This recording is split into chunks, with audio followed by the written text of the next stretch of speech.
वाजतील तुरे वाजतील तुरे येणे आनंदे गजरी येणे आनंदे गजरी येणे आनंदे गजरे येणे आनंदे गजरे जिंकुनिया अहंकार जिंकोनिया अहंकार पावटने केले शिर पावटने केले शिर पावटणी केले शिर पावटणी केले शिर आकाळा नाही वाव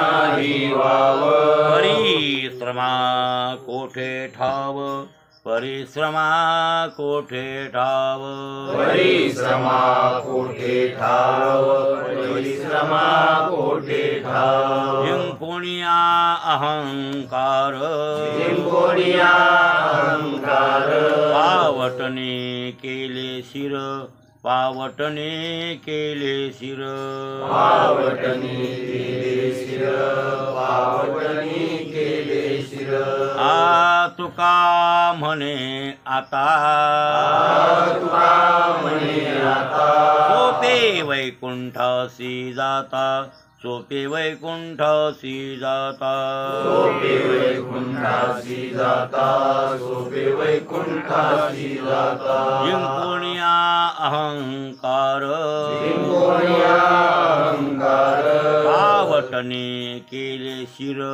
पावटने केले शिर पावटणी केले शिर पावटणी केले शिर प्रस्तुत प्राप्तप्रसंगी सेवेसाठी निवडलेला अभंग दररोजच्या पाठातील जगद्गुरु तुकोबरायांच्या गाथ्यातील देवडीकरांच्या प्रतिप्रमाणे 299व्या क्रमांकाचा आपला अभंग चालू आहे. आणि या अभंगामध्ये जगद्गुरु तुकोबराय म्हणतात वाजतील तुरे ते येणे आनंदे गजरे.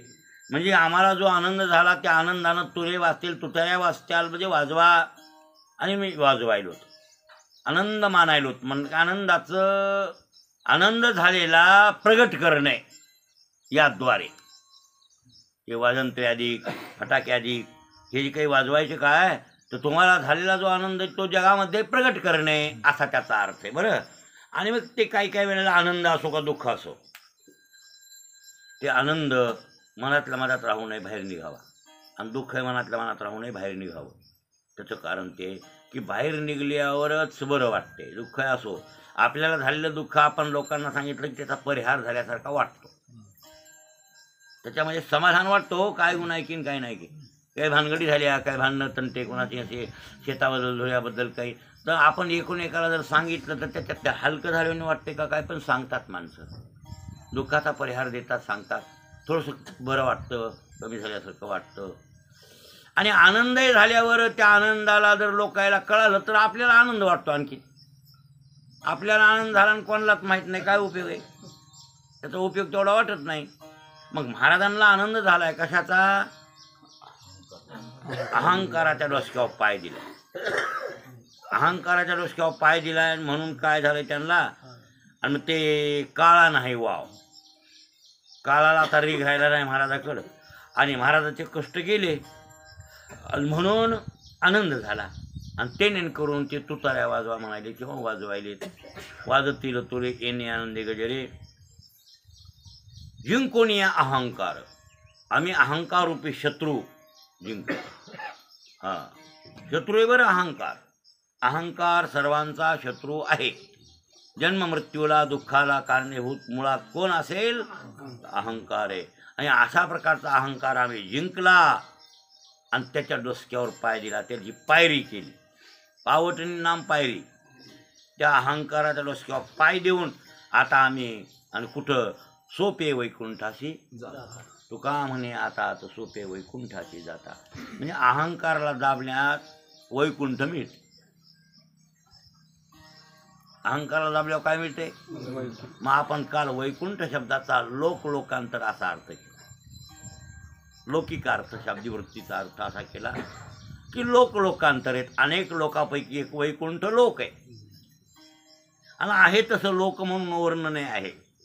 कळलं का असं वर्णन ग्रंथामध्ये पुराणामध्ये शाब्दिवृत्तीच्या अर्थामध्ये आलेले की वैकुंठ एक लोक आहे आणि ते लोक आहे वर. ते मात्र ब्रह्मांडाचा क्षय जरी झाला, लय जरी झाला, प्रलय जरी झाला तरी त्याचा लय प्रलय होत नाही लवकर. कोणाचा? वैकुंठाचा आणि कैलासाचा. तुम्हाला सांगेन कैलास आणि वैकुंठ दोन्ही एकच आहे. वेगळे स्थान येतं पण डिग्री एकच आहे.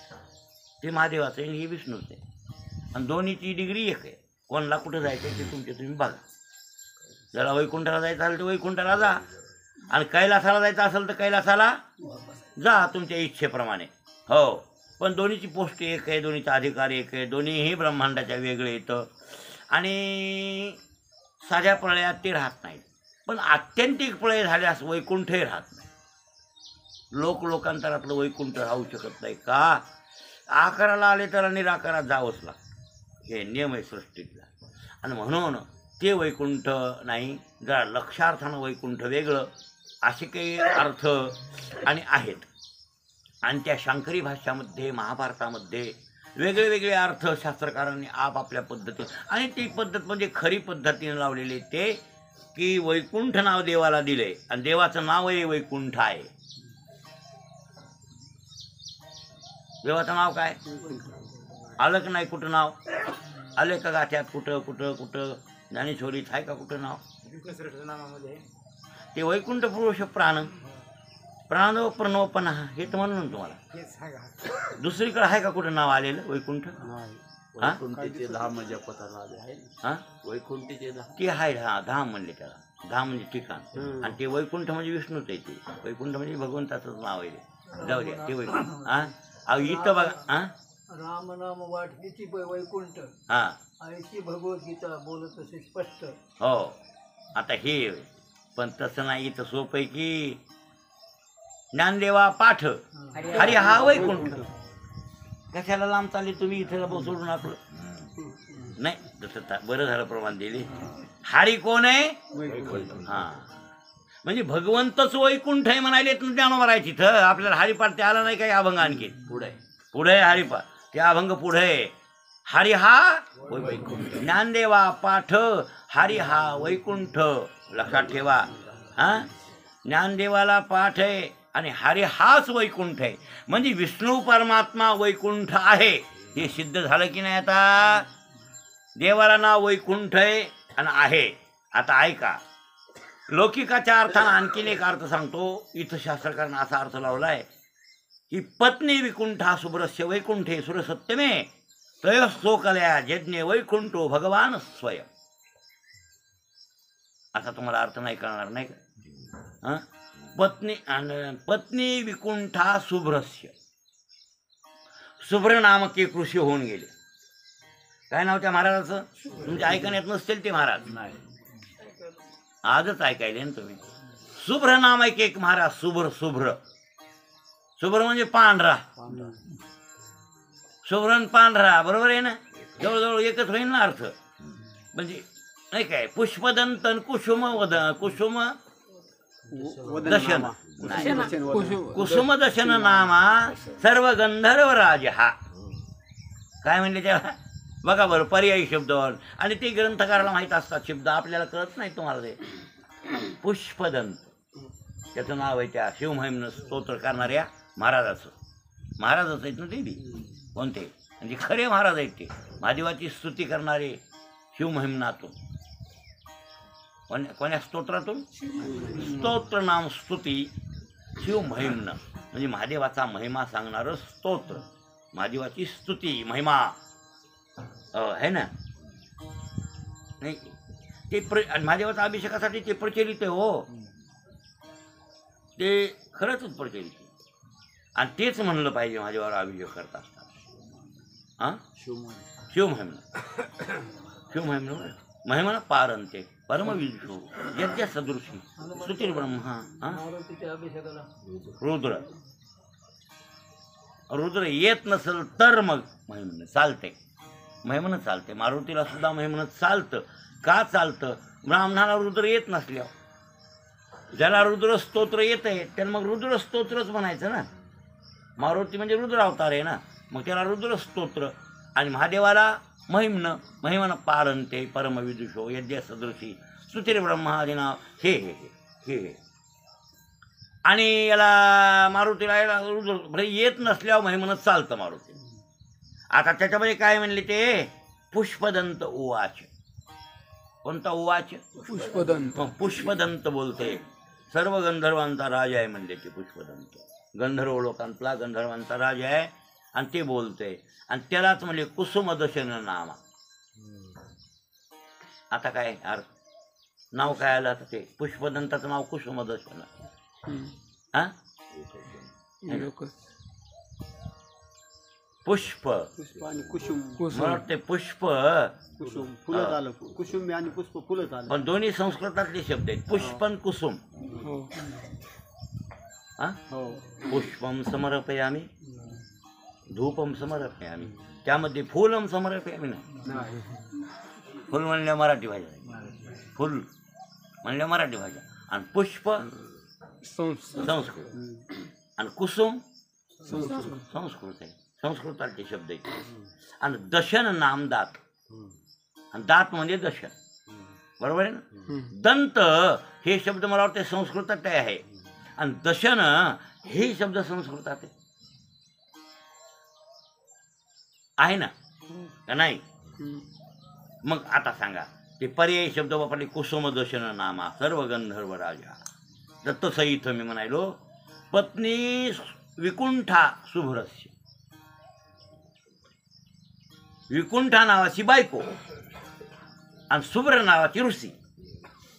लक्षात आलं. आणि या दोन्हीपासून एक पोरग झालं. म्हणजे विष्णू परमात्मा पोटाला यावेत अशी सुब्रमुनीनं आणि विकुंठेनं प्रार्थना केली होती, तपश्चर्या केली होती. आणि त्या दोन दाम्पत्यानं तपश्चर्या केल्यावर भगवान विष्णू प्रसन्न झाले आणि त्या विष्णू शुभ्र ऋषीच्या आणि विकुंठा पत्नीच्या पोटाला आले. आणि विकुंठेचा मुलगा आहे म्हणून वैकुंठे सुरसत्तमे तयो स्वकलया यज्ञे. स्वतःच्या कलेनं यज्ञ नाम अवतरले. यज्ञ नाम अवतरले स्वकलया. स्वतःच्या लीलेनं काय भगवान विष्णू त्यांच्या पोटी अवतरले. कोणाच्या पोटी अवतरले? विकुंठा. बंद करा. विकुंठा आणि सुब्रमुनी यांच्या पोटी भगवान परमात्म्यानं अवतार घेतला. आणि त्या भगवंताला विकुंठेच्या पोटी जन्मला म्हणून वैकुंठ. वैकुंठो भगवान स्वयं. म्हणून भगवान परमात्मा वैकुंठ हे नाव प्राप्त केलं त्यानं. आणि बरोबर आहे माईवरून नाव पोराला येतं. पहिलं तसं होतं ते बापावरून माईवरून नाव असायचे ना. सौबल राजाची पोरगी आहे कोण गांधारी म्हणून काय म्हणतात सौबली. बरोबर आहे ना. व्यासाचा पुत्र आहे कोणता शुक म्हणजे द्वैपायनाचा. बरोबर आहे ना. द्वैपायन पुत्र आहेत ना शुकाचार्य. मग त्यांना काय नाव आलं? हा शुकाचार्यांना नाव आले ना. व्यासांच्यावरून नाव आलेले आहेत शुकाचार्यांना सुद्धा. शुकाचार्यांना व्यासाच्या नावावरून नाव आलेले आहेत. सांगा आहेत का नाही नाव कुठं ते तुम्ही लक्षात ठेवीत जा. आणि जरा नीट लक्षात ठेव. बरं जाऊ द्या. जन्मेजय हे कोणाचा पोरगा? परीक्षिती. त्याच्यावरून त्या जन्मेजयाला नाव आले पारीक्षिती. बऱ्याच ठिकाणी कोण बोलतंय? पारीक्षिती. भरत नावाचा राजा होऊन गेलाय म्हणून त्या कौरव पांडवांना भारत म्हणतात. भरताचे वंशज आहेत म्हणून भारत. लक्षात आलं. हे बाप आहे. रामाचं नाव राम आहे पण दशरथाचं नाव दशरथ आहे म्हणून राम दाशरथी. रामाचं नाव येते कधी कधी काय येते आयसे दाशरथी बोल. बरोबर आहे ना. हो हो हो येतं ना. हा काय पुलस्तीचा पौलस्ती. एक वृद्धी काना वाढविला की पुत्र झाला. त्या नावाला एक वृद्धी काना लावायचा आणि वृद्धी काना लावला किंवा एखादी एलांटी वाढविली की ते त्याच्या मुलाचं नाव येतं. आता बघा विकुंठा बाई आहे ना. ऋषीची बायकोचं नाव काय? विकुंठा. आणि विकुंठेचा पोरगा आहे म्हणून वैकुंठ असा एके ठिकाणी अर्थ लावलेला आहे. पण हे अर्थ लौकिकच. खरा अर्थ सांगतो तुम्हाला म्हणजे लक्षात ठेव. हो. आणि ते अर्थ वाचता तरी सोपं आहे. वाचाय शिकल्याशिवाय वाचता येणार नाही. पण वाचायचं शिकल्यावर वाचा येईल. पण अर्थ मात्र अभ्यास केल्याशिवाय कळणार नाही नाहीच कळत. हे श्लोक मी सांगतो आणि लिहून देतो. लिहून द्याच्या पण महाराजाकडून विचारून घ्या, त्याला जर अर्थ कळा तर मला विचार. कळणारच नाही त्याला अर्थ, का अभ्यास त्याचा केलाच नाही. आणि अर्थ अभ्यास केला का त्यावर टिपणं केले तर आम्ही कुठं जगन्नाथ पवार नाशिक, हे जगन्नाथ पवार नाशिकराचं ज्ञान आहे बरं. त्यांनी सांगितलेलं आहे मला, त्यांनी सांगितलं ते लिहून घेतले आणि ते ज्ञान आहे ते. ऐका तेव्हा विगत अकुंठा यशस विकुंठो वैकुंठ एव वैकुंठा.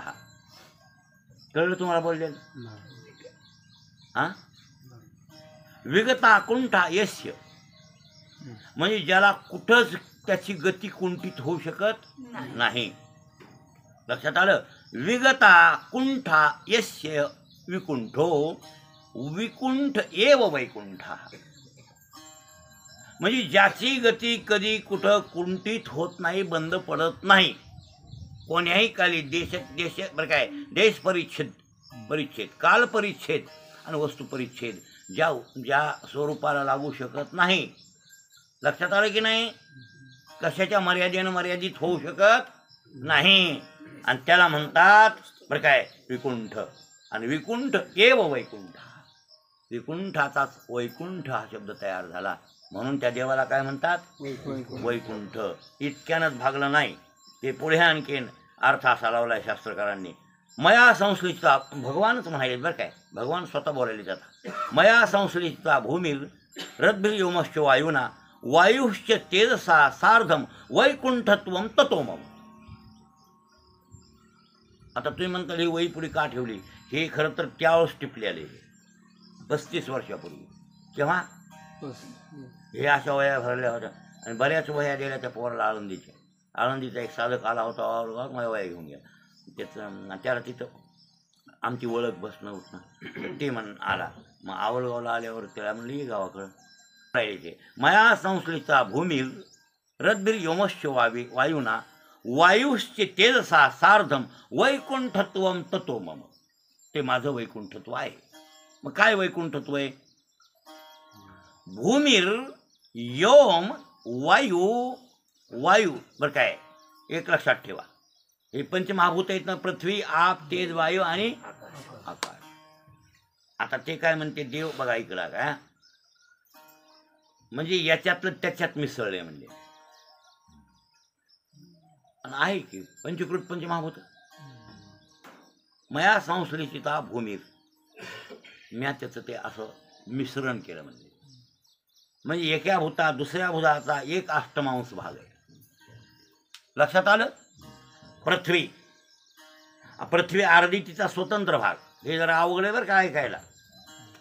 हे सर्वसाधारण लोकांचा विषय नाही आहे. सर्वसाधारणला मी बोलायला काय तुला कळत आहे काय कळ? हे पृथ्वी नावाच्या भूताचा अर्धा भाग स्वतंत्र आणि बाकी किती राहिले भूत? मग एक काढल्या 4. मग त्याच्यातला 4 आणे, याच्यातला 4 आणे, त्याच्यातला 4 आणे, त्याच्यातला 4 आणे, म्हणजे वारं 4 आणे, अग्नी 4 आणे, पाणी 4 आणे आणि आकाश 4 आणे. 25% या सगळ्या भूताचा भाग त्याच्यात मिसळ तयार त्या पृथ्वीत ते मिसळ. तसंच सगळे भूत एकमेकात असे मिसळलेले आहेत. एक अष्टमांश भाग म्हणजे प्रत्येक भूतात एक अष्टमांश भाग दुसऱ्या भूताचा आहे. त्याचं नाव आहे पंचकृत पंचमहाभूत. त्यावेळेस ते सक्रिय होतात. लक्षात आलं की नाही? सक्रियता त्यामुळे त्या भूतायला. हां, आता ही पृथ्वी का, तिच्यात वाऱ्याचा भाग आहे या पृथ्वीत, पाणी आहे, पाण्याचा भाग आहे मधात मिसळलेला. लक्षात आलं? आकाशाचा भाग, सगळे भाग असतात प्रत्येक भूतामध्ये. आणि मग ते अशी मिश्रामिश्री केली आणि त्याच्यावेळेसच ते काय होतंय त्याला म्हणतात प्रक्रिया. ते त्यावेळेसच ते काहीतरी कार्य करतं, सक्रिय होतं. अन्यथा सक्रिय होत नाही त्या वस्तू. स्वतंत्रपणे राहिल्या तर काही क्रिया घडत नाही. म्हणजे ती क्रिया घडण्यासाठी म्हणजे जगताची आणि उत्पत्ती हे ते करण्यासाठी, सांभाळ करण्यासाठी, संहार करण्यासाठी, त्याच्यासाठी ह्या भूतायला असं करून टाकलं. म्हणून आपल्यामध्ये देहामध्ये जे पंचमहाभूत आहेत, नुसत्या पंचमहाभूताचा देह आहे की पंचकृत पंचमहाभूताचा आहे? पंचकृत पंचमहाभूत. हा आपला देह आहे ना पंचकृत पंचमहाभूताचा देह आहे. म्हणून लक्षात ठेवा, मधात मिसळामिसळी झालेली आहे. आणि मिसळामिसळी झाली म्हणून तर चालायला हे सगळं हे मलं. मिसळामिसळी केली भूतायची. पंचकृत पंचमहाभूताचा देह आहे. आणि अपंचकृत पंचमहाभूताचं साभास अंतःकरण. अंतःकरणात 5 भूत आहेत पण न मिसळत आहेत आणि ह्या देहामध्ये मिसळलेले आहेत. अशा प्रकारचं मिश्रण करणारा मी आहे, म्हणून माझं नाव वैकुंठ आहे. असे कोण बोलायले ते? हे महाभारतातला श्लोक आहे बरं काय, महाभारतातला श्लोक आहे. आता ऐका त्याच्या पुढे जाऊन बोलले, विविधा कुंठा गते प्रतिहती विकुंठा करते ती वैकुंठा. भूत हेत 5, एकापेक्षा एक बळवान. बरोबर आहेत ना? विविधा कुंठा गते प्रतिहती म्हणजे हे भूताची गती कुंठित त्यानं केली देवानं. एक भूत खवळलं तर नष्ट करून टाकेल सगळ्या सृष्टीला. हे भूत एक जर खवळलं, बरोबर आहे ना? बघा तुम्ही, वायू खवळला काय राहील सृष्टीत? काय राहील? काहीच राहत नाही. वारं खवळलं काय राहील तुमच्या सृष्टीत? काहीच राहत नाही. अग्नी खवळला काय राहील सृष्टीत? काहीच राहणार नाही महाराज. बरं, परस्परा या भूतांचा विचार केला तर मला वाटतं ह्या ओव्या तुम्हाला पाठ असत्याला. ह्या भूतांचे परस्पर वैरत्व आहे. आता सांगा, आता आता आकाशातून निर्माण कोण झालं? वारं. वाऱ्यातून निर्माण कोण झालं? भूत. अग्नी. अग्नीतून निर्माण कोणतं झालं? भूत. पाणी. आणि पाण्यापासून पृथ्वी. आणि विचार केला या एकमेकाचा तर एकमेकाचा परस्पर भांडण येतं नाही तर. बघा तुम्ही, हा ज्ञानेश्वरीचं वर्णन या भूतांबाबतचं. हा आयुष्याचे सूत्र बिघडतात, आयुष्याचे सूत्र देखील उलटी भूतांची खडाडतात. हो, काय मग न मरते याच्या चित्तायु बांधतो. ते तर जाऊ दे रे, पण दुसरं भूत खवळल्यावर कसं होते? निराते आटी तेज. हा निराते आटी ते जा वायुशी झुंज वायू तो सहज गगन भक्षी घेऊनच टाकते. बरोबर आहे? बघा ना, हे बोलायला ते बरोबर आहे. पृथ्वी ते आटी निराते आटी तेज. नाही, त्याच्या पुढे आहे, त्याच्या माग. त्याच्या मागची एक वही हो थोडी. हा ते तर म्हणायला ना. दुसरी एक वही आहे. हा बरं ऐका, आता ही पृथ्वी पाणी खवळलं ना पाणी खवळलं. महाराज हे ढेकुळच राहत, हे ढेकुळ आहे बरं का दादा. हे काय? आणि मग ढेकुळ जिरायला उशीर काय महाराज? ती खवळल्या कोण? पाणी खवळल्या ढेकुळ जिरून जाणार. आणि आपल्यासारख्या मुंग्यावरी मदत पाहून मरणार काय? मी असे भूतळी, हा मी असे भूतळी म्हणून समुद्र महाजळी. हो, हे पासूची ढेपुळी विरेची ना. हा मी मधात जळात आहे, मी जळात आहे त्याची गती कुंठित करायला. म्हणून ती ढेपुळी विरेची ना, म्हणून ढेकुळ जिराना झाला या. आणि ते मधला परमात्मा गेल्यावर त्या भूताला मोकळं सोडल्यावर का पृथ्वी गेली सपाट मातीत जाते, काही उरणार नाही. आणि आपले जे पृथ्वीवर जीव आहेत तुम्ही आम्ही मुंगे आहे सारखे. ढेकळा मुंग्या बसल्या आणि पाण्याचा लोटा आला की वाहून गेल्या मेल्या, कुठं चंपट झाल्या त्या मातीत. बरोबर आहे? जसा हा प्रकार आहे तसा आपला प्रकार होऊन जाईल. पण हे त्या बिचाऱ्याचा उपकार आहे. बघा तुम्ही, पृथ्वीला ते पाणी गिळून टाकते, तेवढं पाणी आहे. पण त्याला जर गिळायला कोण आहे? अग्नी. अग्नी जर खवळला पाणी राहतंय? नाव घेऊ नका. पाणी सगळं शोषून करतंय त्या अग्नी. इतकी ताकद आहे कशात? अग्नीमध्ये. बघा ना तुम्ही, इथं आता कापडात धुतलेलं कापड वरी वाळू घातलं, बघूच तर सूर्य त्याला खाऊन घेतो. पाणी कुठं जाते तिथलं? शोषण करते. अहो तुम्ही कापडात पाणी धरा बरं काय, लोटीभर पाणी निघेल त्या धोत्रात, एक लोटी पाणी धोत्रात. आणि तुम्ही तसं धोतर टाका आणि पुन्हा घंटा 2 घंटा ऊन पडल्यावर बघा ओढून येतं. काय पावर आहे त्याच्यात मनात? सूर्य म्हणजे अग्नीच आहे ना, शोषण करून तुटच नाही पाण्याला. हां म्हणून तर लोकांना वाटतं पाणी कुठंच जात नाही. कुठं काय वाटलं? आता इथं म्हणतो आपण वाटोळ पाणी करायला, वाटोळ होतच नसते. केवढे टाका एवढा पाऊस पडायला का हे पाण्याचा पाऊस वरी घ्यायला घेऊन परत आणखीन नेता येते. मी सूर्याची निविशे तपे तपे हे सोसे पाठी इंद्र होणी वर्षे पुरती भरे चालूच आहे ही प्रक्रिया. ओरी खाली पळायचं, पडलेलं येणं सोसायचं. कोणी सूर्याच्या रूपानं सोसते आणि पुन्हा मेघाच्या रूपानं टाकते. नेहमी नेहमी तेच पाणी आहे. आणि काय ते होते त्या संबंधातून मग ते झाडं गवतं जगत येतं. पण जगलेले झाडं तरी कुठं जातात पुन्हा तिथले तिथं. पृथ्वीपासून निर्माण झालं ते लाकूड, मधात पाणी. ह्या लाकडात जसं काय पंचमहाभूत आहे झाडात बरं काय सगळे पाचीबी. पण ढोबळ ढोबळ वरपांग पाहिलं तर निव्वळ लाकूड म्हणजे कोण? पृथ्वी. आणि मधात वल्ले पण आहे ते पाणी. मग काही कालांतरानं तोडून टाकलं की पाणी जिरलं. बरं ते राहिलं लाकूड सुक्स राहिलेलं काही कालांतरानं बरोबर मातुडं होतं. राहू द्या लय दिवस तुम्ही काहीच करू नका, फोडू नका, काय नका. ते आपशात जिरून जाणार. ती माती खाऊन नाही तिचंच आहे ते. माती खाऊन घेते तिचंच लेकरू नव तिचं स्वरूप आहे ते. फक्त प्रक्रिया झाली त्या पाण्यामुळं. आणि पाण्यामुळं प्रक्रिया होऊन ती माती त्याच्यात गेली. ती काय अरे झाडात ह्या अन्नात सुद्धा आपल्या ज्वारीत काय ज्वारी काय मातोडे का काय बघा तुम्ही. मातोडे मातीपासून तयार झाली आहे. आणि ज्वारी मातीपासून तयार झाल्यावर ती भाकरी केल्यावर आणि काय मातोड होतं की नाही? पुन्हा धान्याचं पीठ झाल्यावर माती होती की नाही? मातीपासून त्याचाच अंश पृथ्वीच्या मधात जाते त्याची पळायने. ही प्रक्रिया फक्त करते की परमात्मा ह्या भूतांच्या. तुम्हाला मग कशाला म्हणले? त्याला मग मी मिसळलेत म्हणले आणि मिसळून त्याला कामायला लावले. मी असा करतोय म्हणले. असा देव सांगायला बरं काय. आणि करतं हे लक्षात ठेवा. हे सूक्ष्म तंत्र आहे. हे आपल्या ध्यानात नाही येत, पण हे भगवान परमात्मा बरोबर हे कामे करतो. बरं मग आता सांगा, मग ते अग्नीनं गिळलं काय पाणी. आणि एवढा अग्नी आहे तेवढा अग्नी भडका तेवढ्याला वार खाऊन नसतात. म्हणून अग्निशामकमध्ये काही पाणी असते का? हे पेटल्या वळ्या ती अंत यंत्र घंटावाजी टाना टाना टाना येते ते. हां त्याच्यात काय पाणी होईल जे बघ. आणि एवढं पाणी कुठलं टाकावं तितक्या वळ्या यायला नाही. फक्त हवा. थोडं पाणी असतं, थोडं नॉर्मल असते ते पाणी. पण हवा आणि हवा जिरून टाकते जाळाला, खाऊनच टाकते. जाळ ठुतच नाही. हे पावर कोणात आहे? वाऱ्यात आहे. वाऱ्यानं सगळा अग्नी खाऊन टाकला. आणि त्या वाऱ्याला आकाश घेते. वायू तो सहज गगन म्हणजे आकाश त्याला खाऊन टाकते. आता हे परस्पर या भूतायचं भान नाहीत की नाही?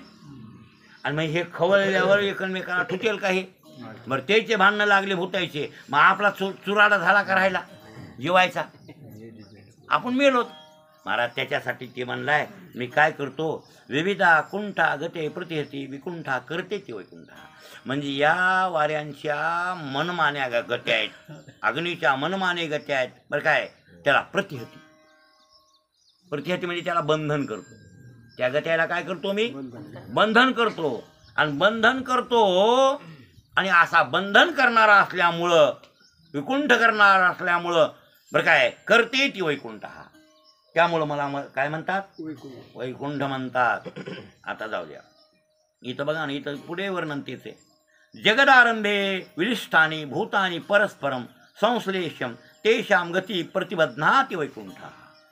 आणखीन मी बोललेला आल्यावर का मी सांगितलेला विषय इथं आला या श्लोकामध्ये.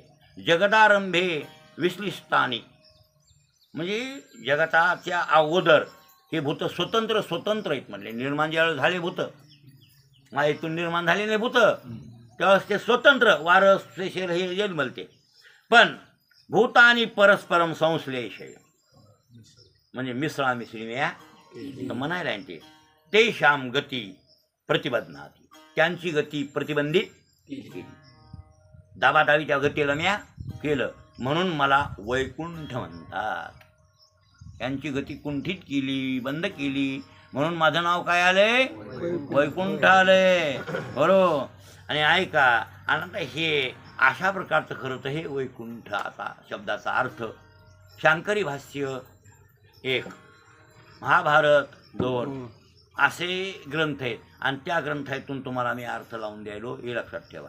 आणि मी लावून द्यायलो म्हणजे शंकराचार्यांनी जे लावला वैकुंठ शब्दाचा अर्थ महाभारतामध्ये भगवान जे बोलले ते त्या पद्धतीनं तुम्हाला मी सांगितलं. आणि हे खरं तर ज्ञान जगन्नाथ पवार नाशिककर, आपलं नाही, आपलं नाही. मी तो हमाल भारवा, फुडिले भांडार धन्याचा हा माल, आणि मी तो हमाल. मुंबईच्या व्यापाऱ्यानं कुठून आणलं आपल्याला माहित नाही कापड, पण परळीकरांना मुंबईहून आणलं कापड. आता मुंबईकरांना कुठून तरी आणलंच असेल, किंवा मिलमधून आणलं असेल त्यानं, बरोबर आहे ना. पण त्यानंही कुठून तरी आणलं आणि त्यानं पुन्हा परळीवाल्याला विकलं किंवा दिलं.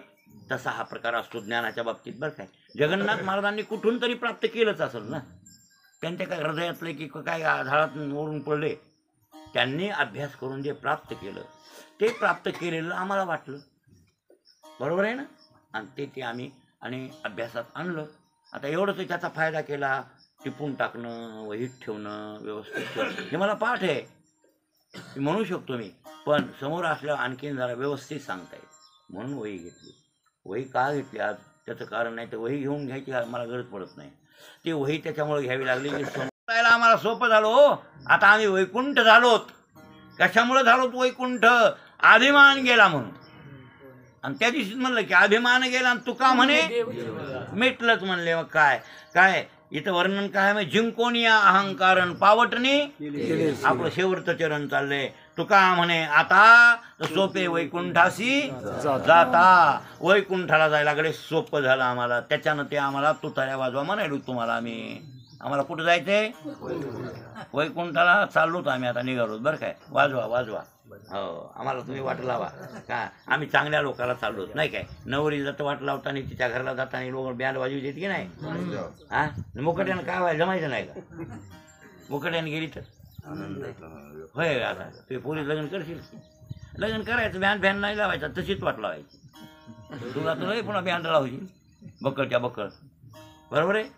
अरे नटून थटून ती नवरी आपल्या पतिराजाला मिलन पावायला जाते. मग त्या मिलनाचा आनंद बँडाद्वारे फटाक्याद्वारे व्यक्त करणे असा त्यातला अर्थ. म्हणून तुकाराम महाराज म्हणले वाजतील तुरे, वाजतील तुताऱ्या वाजवा का. आम्ही वैकुंठाला चाललो नव्हे, वैकुंठ स्वरूप झालो. तू का म्हणे आता सोपे वैकुंठाशी जाता. एक ऐका, हे असं वैकुंठ पद आहे. वैकुंठ म्हणजे भगवान परमात्मा. वैकुंठो भगवान स्वयं. वैकुंठो भगवान स्वयं इथं वर्णन आले बिन. भगवंताचंच नाव वैकुंठ आहे. असा विष्णू परमात्मा, आणि त्या विष्णू परमात्म्याच्या स्वरूपात विलीन होणे, मिलन पावणे, त्याला म्हणतात सोपे वैकुंठाशी जाता. आम्ही वैकुंठाला जाताना सोपं झालं गड्या असे महाराज म्हणू लागले. आता ऐका, दिवो रात्रेचे भक्त्या नाम मात्रोपजीविना वैकुंठ वासिनस्तेही तत्र वेदाही साक्षिणा. निश्चित निश्चित आहे. देव रात्रोच ए भक्त्या, जो भक्त रात्रंदिवस नाम मात्रोपजीविना भगवंताच्या नामाचा जप करते, सतत त्याच्यावर जीवन, म्हणजे त्याचं जीवन नामावर आहे. कोणाचं? भक्ताचं. मागत म्हणलं ना तुम्हाला, मी याच्यात सांगितलं परळीमध्ये नारद आहेत, भगवंताच्या नावावर जगणारे, नामावर जगतात. कशावर जगतात? नाम विकून जगत नाही. आपण नाम विकून जगतो ते वेगळे. आपलं जे तसे नव्हे, ते नामावरच जगतात. आणि ते स्वतः म्हणले ना, काय हरे नामएव नामएव नामएव केवलम मम जीवन. नारदांचं म्हणणं आहे, हरे नामएव नामएव नामएव केवलम मम जीवन. शुद्ध अशा प्रकारे हरिनाम हरिनाम बरं काय माझं जीवन आहे. मी त्याच्यावर जगतोय. कशावर जगतोय? त्या नामावर. असे नामावर जगणारे आणि भक्त लोक आहेत. रातना दिवस देवाचं नामस्मरण करणारी. दिवो रात्रोचे भक्त्या नाम मात्रोपजीविना. जे भक्त रात्रंदिवस भगवंताचं नामस्मरण करतंय, त्याच्यावर जगतंय, वैकुंठ वासिनस्तेही. ते कुठं जातंय? वैकुंठाला. मी पदार्थ बोलतोय का म्हणले? नाही बरं काय. तत्र वेदाही साक्षीना. त्याला साक्षीदार कोण आहे? वेद आहे. त्या गोष्टीला साक्षी कोणाची आहे? वेदाची आहे. आता ऐका, वैकुंठ वैकुंठ वैकुंठ म्हणजे अरे एवम जन्मक्षय अतीत. त्याच्यावर मी लिहिले बरं का त्या काळात. म्हणजे जे जगन्नाथ महाराज सांगत होते त्या ओव्या टिपायच्या ना महाराज.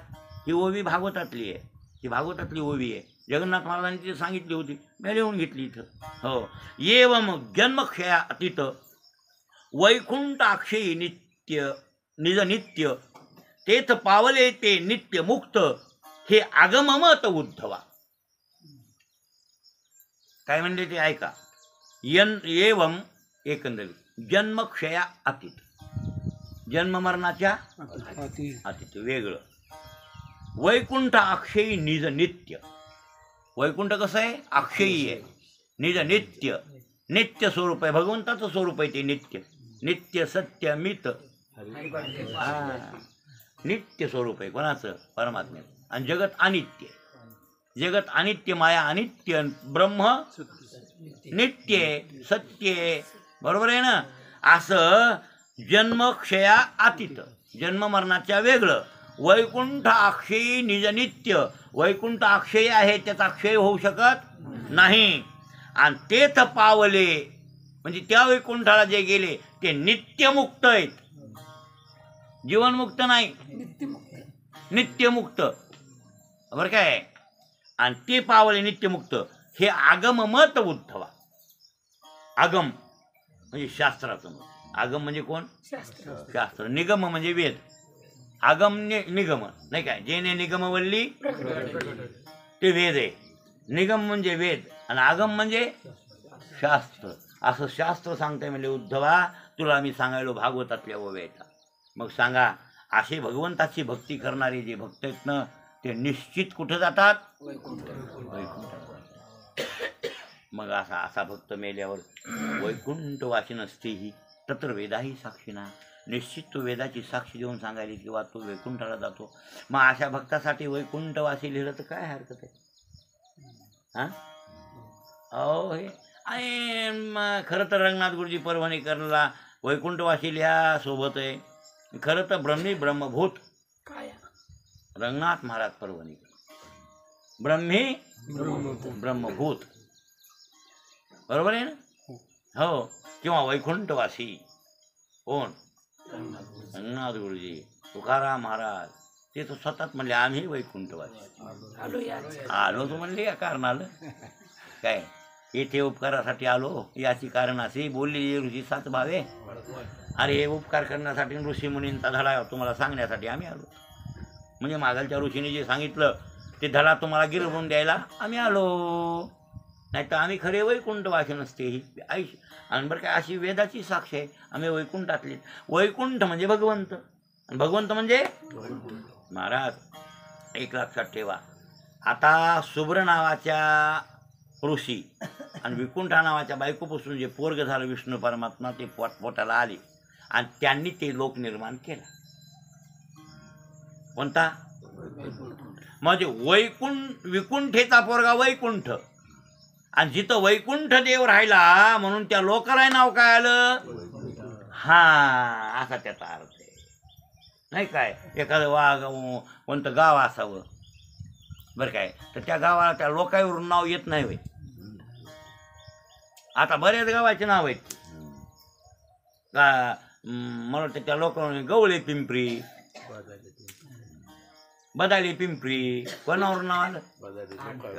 बदाले लोक राहतात म्हणून बदाले पिंपरी, आणि गवळी लोक राहत होते म्हणून आता भोसले म्हणून घ्यायले. पहिले गवळीच म्हणत होते सगळ्याला. हे गवळ्या पिंपरीचे सगळे गवळी. हे बेट्या मला एक जण म्हणला, महाराज म्हणला तेव्हा नाही कमी लेखा नाही कमी 7 पिढ्या कमवून कमवून पैसे इथंच ठेवून बमलत गेले. अरे तसं नाही, तुम्ही उपभोग चांगल्या पद्धतीनं घ्या. आणि उग आता भगवंताचं चिंतन करून आपण मुक्त कसे होतो, म्हणजे भगवंताची प्राप्ती आपल्याला कशी होईल हे ध्यास ठेवा. आता हे जन्म वाया जाऊ नये. कसला 17 जन्म घेत बसायचे? आणि घेतला तरी ज्ञानोत्तर भक्तीत घ्यायचा.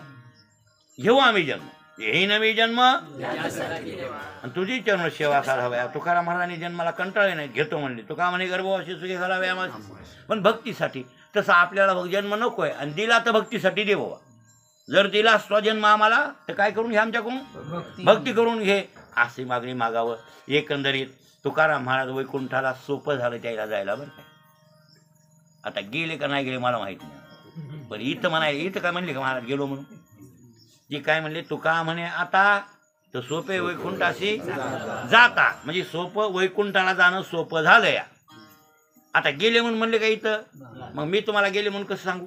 हा, ते प्रयाण काळी ते अभंग असल्यावर तिथे गेले, पण इथं गेले का नाही. म्हणजे महाराजाला वैकुंठाला जाणं सोपं झालं. आणि कशामुळे सोपं झालं हे लक्षात ठेवा. त्याचं वर्मय जिंकोनिया अहंकारला जिंकलं म्हणून वैकुंठाला जाणं सोपं. एकंदरीत अभंग संपला आजचा. मला वाटतं 4-5-6 दिवस झाले, 5-6 दिवस झाले काही. हां, हे अभंग संपला असं गृहीत धरू. आणि उद्या अभंग आहे झाड कल्पतळू न करी याचक आविर्भू. हे अभंग उद्या सुरू होईल, उद्या सांगू.